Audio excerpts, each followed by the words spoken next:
అదే గాని పొరపాటున ఎవరన్నా తప్పు చేస్తే పాతేసే శక్తి కూడా ఉన్నవారు ఉత్తరాంధ్ర ప్రజలు. విజయనగరం జిల్లా పేరులోనే విజయం ఉంది. ఇక్కడి నుంచి ఏ కార్యక్రమం ప్రారంభించినా విజయం సాధిస్తాం ఖాయం. అందుకే నేను నా శంఖారావం కార్యక్రమం ఇక్కడ ప్రారంభిస్తాం జరిగింది. పైడి తల్లి అమ్మవారి ఆలయం ఉన్న పుణ్యభూమి విజయనగరం జిల్లా. రాముడి ఆలయం రామ్ తీర్థం ఉన్న పుణ్యభూమి ఈ నెల్లిమర్ల నియోజకవర్గం. మన్యం వీరుడు శ్రీ అల్లూరి సీతారామరాజు గారు నడయాడిన ప్రాంతం ఈ విజయనగరం జిల్లా. మొన్న ఆంధ్ర రాష్ట్ర ముఖ్యమంత్రి జగన్ ఉత్తరాంధ్రకు వచ్చి కొన్ని విషయాలు చెప్పాడు. ఆ సభలో మాట్లాడుతూ వైకాపా నాయకులు చొక్కా చేతులు మడత పెట్టుకుని పోరాటానికి సిద్ధం ఉండాలని పిలుపిచ్చారు. ఆ భూమ్ భూమ్ బ్యాచ్ కి చెప్తున్నా, వదిలే స్వామి అక్కడ పెట్టేసెళ్ళు. కుర్చీకి ఒక స్టోరీ ఉంది, అందుకే కుర్చీ వచ్చింది. ఆ భూమ్ భూమ్ బ్యాచ్ కి చెప్తున్నా, చొక్కా చేతులు మడత పెట్టుకుంటే ఇక్కడ ఊరుకునే దానికి పసుపు సైన్యం గాని జన సైనికులు లేరు.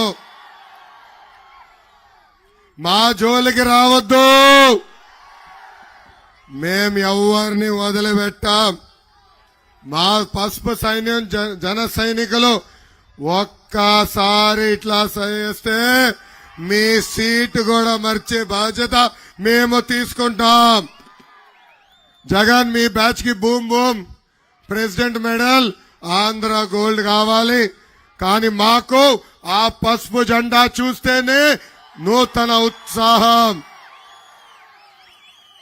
ఈ సభాముఖంగా జగన్ కి నేను హెచ్చరిక జారీ చేస్తున్నా, మా జోలికి రావద్దు. పొరపాటున వస్తే నీ సీటు మర్చబెట్టి నీకు సీటు లేకుండా చేసే బాధ్యత మేము తీసుకుంటాం. ఎలా చేస్తామో చూపించాలా ఇంకొకసారి. ఇదిగో బా జగన్,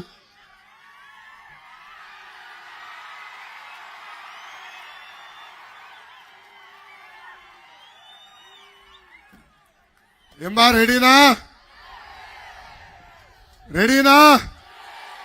సీటు మడత పెడదాం రెడీనా? వదులుతామా ఈ జగన్ని? జగన్ చూస్తే ప్యాలెస్ లో ఒక పిల్లి గుర్తొస్తుంది.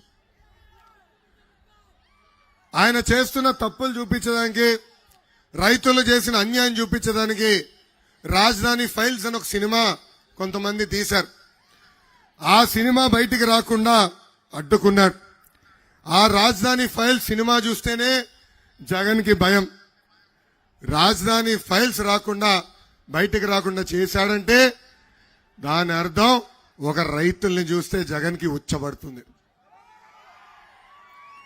రాజధాని విషయంలో జగన్ ఎన్ని రకాలుగా జే టర్న్లు తీసుకున్నాడో ప్రజలందరూ ఒక్కసారి ఆలోచించాలి. ఆనాడు ఏకంగా వాషింగ్టన్ డీసీ లాంటి రాజధాని కడతానన్నాడు, కట్టలేదు. కనీసం 30,000 ఎకరాలు ఉన్న ప్రాంతాన్ని రాజధాని చేయాలని మాట చెప్పిన వ్యక్తి ఈ జగన్. అంతేకాదు, ఇప్పటికీ చిన్న రాష్ట్రం ఏం ప్రాంతాల మధ్యన చిచ్చు పెట్టకూడదని ఆనాడు చెప్పిన వ్యక్తి ఎవరు? జగన్. జగన్ పేరు మర్చిపోయి సైకో అంటున్నారేంటి అందరూ?